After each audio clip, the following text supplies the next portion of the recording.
Praise lord. అందరికీ వచ్చిన వాళ్ళందరికీ కూడా ప్రైజ్ లార్డ్ తెలియజేస్తూ, అలాగే మరి మన యేసయ్యకి కూడా కృతజ్ఞతలు. ఈ కూడిక ఏర్పాటు చేసిన దేవుడి కృప ఉంటేనే కూడిక ఏర్పాటు అవుతుంది. కాబట్టి మరి బ్రదర్ వాళ్ళు ఎంతో బిజీలో ఉన్నప్పటికీ కూడా మరి వాళ్ళు కోరిన ప్రకారం డేట్ కరెక్ట్గా ఇచ్చాడు. ఆ డేట్ ప్రకారంగా హాజరయ్యారు వాళ్ళు. ఆ సమయం కూడా కరెక్ట్గా అని చెప్పిన సమయానికి ఇక్కడ అటెండ్ అయ్యి మధ్యలో ఇదే ఫస్ట్ టైం అంట కందుకూరు రావటానికి వాళ్ళు చాలా మరి ఇబ్బంది అయితే ఏం పడలేదు అనుకుంటాను. ఏమిటి అక్కడ చౌరస్తా మీద ఉంటే నేను వెళ్తే ఏమిటో గుర్తుపెట్టారు. నేను బ్రదర్ని గుర్తుపెట్టాను, ఎందుకంటే ఫోన్లో చూశాను కాబట్టి గుర్తుపెట్టాను. ఏమిటో తీసుకొచ్చాము. అయితే ఈరోజు నా సాక్ష్యం ఏంటంటే, క్రిస్టియన్గా మేము దేవుణ్ణి నమ్ముకుని కర్ణాటక స్టేట్లో ఉండేవాళ్ళము. కర్ణాటక స్టేట్లోనే మేము దేవుణ్ణి తెలుసుకున్నాము. అక్కడ ప్రతి కూడికలు గృహాలు ఉంటుంటాయి. ఇంచుమించు 1979 ఆ టైంలో మేము దేవుణ్ణి అక్కడ కర్ణాటకలో తెలుసుకున్నాము. 12 సంవత్సరాలు అక్కడ ఉన్నాము. అక్కడ కూటాలు అంటుంటారు అనమాట. వారానికి ఒక ఇంట్లో కూటం అంటుంటారు, పాస్టర్ వస్తుంటాడు. అలాగే మాకేదో కొత్తదనం అనిపించేది, కానీ ఆ రకంగా దేవుడు తెలుసుకోవటం, కూటాలను అనటము, ఆ కూటంలో జాయిన్ అవ్వటము, కూర్చోవటం, ప్రార్థన చేసుకోవటము, మరి ఈ రకంగా దేవుడిలోని తెలుసుకోవటం జరిగిందనమాట.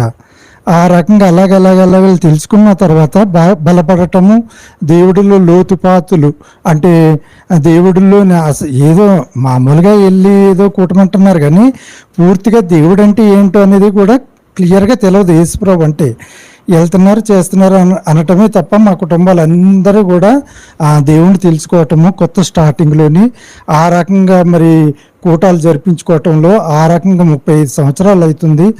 అప్పటి నుంచి ఇప్పటి వరకు దేవుడు అంటే ఏంటి అసలు అనేది పూర్తిగా మాకు తెలియటం జరిగిందనమాట. ఈ యేసుప్రభు ఈ యొక్క లోకంలో ఒక ఆస్తులు అంతస్తులు, లేకపోతే ఒక రోగాలు, ఇవన్నీ స్వస్థలు, ఇవన్నీ ఆశీర్వాదాల కోసమే దేవుడిలోకి వెళ్ళేవాళ్ళం అనమాట అప్పుడు. కానీ ఇప్పటి వరకు వస్తువులోకల్లా మనం చనిపోతే ఎక్కడికి వెళ్తాం? అసలు చనిపోతే మరి ఈ నరకం అంటున్నారు, ఇది అంటున్నారు, అనేది అప్పుడులో తెలిసేది కాదనమాట. ఇప్పుడు బలపడిన తర్వాత అయ్యో మనం ఈ లోకంలో ఏ రకంగా ఉన్నా ఏదో ఒకప్పుడైతే చనిపోయే వాళ్ళమే కదా, మరి చనిపోయినప్పుడు మనం ఎక్కడికి వెళ్తాము? దేవుడి రాజ్యంలో ఉండంటే నిజమైన క్రీస్తు యేసుప్రభు అని ఇప్పుడు మనకి పూర్తి విశ్వాసంతో మరి తెలుసుకోవటమే కాకుండా మరి చెప్పటం కూడా జరిగింది. ఆ రకంగా ఇన్ని సంవత్సరాలు ఇక్కడ ఈ కందుకూరు ఆశ్రయపురంలో మేము దేవునికి ఇక్కడ వెళ్తూ ఉంటాము, చర్చికి వెళ్తూ ఉంటాము. అలాగే ఇక్కడ ఒక 5-6 చర్చిలు కూడా ఉన్నాయి, ఎవరి మట్టుకు వాళ్ళు వెళ్తూ ఉంటారు. ఈ రకంగా ఎన్నో చర్చిలు, ఎన్నో మీటింగులు, ఎన్నో రకరకాలుగా తిరిగాము, ఎన్నో చేసాము. దేవుళ్ళు అయితే స్థిరంగా నిలబడగలిగాము మేమైతే. అయితే ఈ మధ్యకాలంలో మరి వరలక్ష్మి గారు ఒక కొత్త పాస్టర్ గారిని ఫోన్లోని గుర్తుపెట్టారు. ఎంతోమందిని మరి ఫోన్లో చూస్తుంటాము, వింటాము, వదిలేస్తుంటాం, కానీ మరి ఎలాగా మరి జోషు గారు మరి ఎలాగా ఈ ఫోన్లో చూసిందో తెలియదు, కానీ అప్పటి నుంచి ఆయన ప్రసంగాలు వినటం జరిగింది. ఆ ప్రసంగాలు మామూలుగా కాదు. ఎందుకు అసలు ఇంతలాగా ప్రార్థనలో నిమగ్నం అయిపోతుంది, ఈమెకి ఏమన్నా అవుతుందా ఏంటి, నాకో భయం. మళ్ళీ ఓ పక్కన ఆ రకంగా జోషి గారు ప్రార్థన ద్వారాగా మరి కొన్ని రోజులు జరిగింది. మళ్ళీ సడన్గా 3 గంటల ప్రార్థనను పెట్టారు. 3 గంటల ప్రార్థన పెట్టినప్పుడు 3 గంటలకు లేవటము చేయటము 6 గంటల వరకు ఆ రకంగా ఉంటున్నప్పుడు కూడా నేను కొద్దిగా అనుకున్నాను, పాస్టర్ గారు ఏంటి 3 గంటలకు పెట్టారేంటి, ఇది ఈ ప్రార్థనతోటి వీళ్ళకి నిద్ర ఉంటుందా? వీళ్ళకి నిద్ర ఉండదు, తర్వాత నీరసమైపోతారేమో, మరి తర్వాత ఏంటి పరిస్థితి, ఈ పాస్టర్ గారికి ఒకసారి ఫోన్ కానీ చేద్దామా ఏంటి అనుకున్నాను. మనసులో అనిపించింది. 3 గంటల ప్రార్థనను పెట్టారు, ఈ తెల్లవారులు వీళ్ళకి నిద్ర ఉండలేదు, ఏముంటలేదు అనిపించింది. దేవుణ్ణి నమ్ముకున్నప్పటికీ కూడా ఎన్నో సంఘాలు తిరుగుతున్నప్పుడు కూడా ఏదో ఒక విశ్వాసం లోపల ఉండి వీళ్ళ ఆరోగ్యాలు ఏమన్నా ఖరాబ్ అవుతాయేమో అనిపించింది అనమాట. ఆ రకంగా ఉన్నప్పుడు మళ్ళా ఆలో ఉన్న సైతానుడు ఆ దేవుడు మళ్ళీ దూరపరిచాడు. ఆ ఆలోచన అనేది మళ్ళీ నాకు వెళ్ళిపోయింది. ఆ ఆలోచన లేదు. తర్వాత నేను ఇక ఉన్నప్పుడు ఆమెకి సహకరించడం మొదలుపెట్టాను. నేను అలాగే అన్నాను. అయితే నేను సహకరించడం మొదలుపెట్టాను. అమ్మ నువ్వు 3 గంటలకు లేచి మరి తెల్లవారులు ఉంటున్నావు కాబట్టి ఇంకో 2 గంటలు పగలు పడుకో, నేను వెళ్ళి కింద పనులు చూసుకుంటాను. ఆ పాల గిన్నెలు లేకపోతే ఏమన్నా ఉంటే ఆ చెత్త బండి అవన్నీ వస్తే అవి నేను చూసుకుంటాను, నీకు ఫ్రీగా ఉన్నప్పుడే నువ్వు కిందకి రా.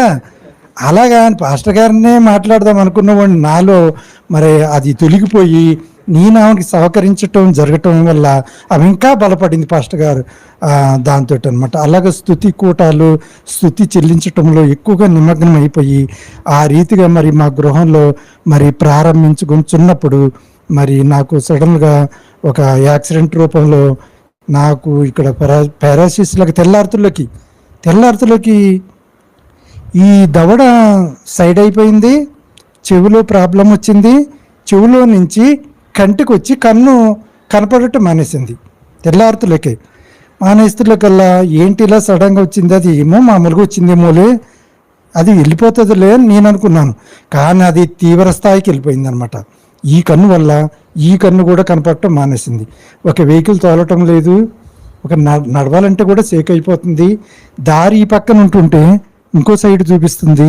ఏంటి పరిస్థితి అని అప్పుడు ఆశ్రయపురం మా చర్చిలోని బైబిల్ కాలేజీ అయ్యి నడుస్తుంటాయి.